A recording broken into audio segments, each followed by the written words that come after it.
Mga sakop sa Philippine Army nga nagbase sa lalawigan sa Bohol, gikaengkwentro ang giingo mga sakop sa New People's Army pasado alas 5 kaganang buntag. Usa ka sakop sa kasundaluhan ang naangol ug anaa na sa luwas ang kahimtang. Apan giingong 5 ka mga sakop sa armadong pundok sa NPA ang nakalas atol sa maong engkwentro. Aniya ang dugang detalye.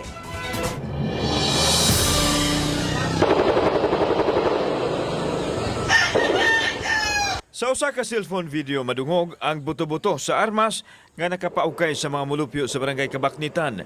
Nahitabo ang engkwentro sa mga tropa sa gamhanan patok sa mga rebuilding NPA. Matod sa tigmababa sa 47th Infantry Battalion nga nagpatrolya masakop sa Philippine Army sa dapit. Apan giunhan sila sa pagpabuto sa masakop sa New People's Army.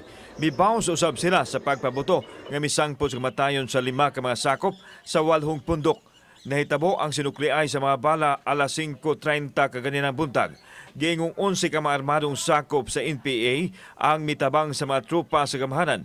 Samtang dunay usa ka sundalo nga nasamdan nga nadala usab sa tambalanan ug anaa sa luwas nga kahimtang. Unfortunately, di unahan pinagpabuto, so nagbalo sa Philippine Army. That's why nagka-encounter at around 5:30 in the morning.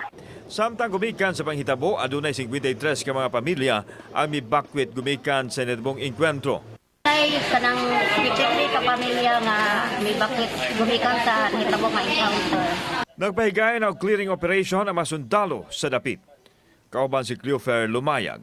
Ako si Alan Domingo. Balitang Bisdak.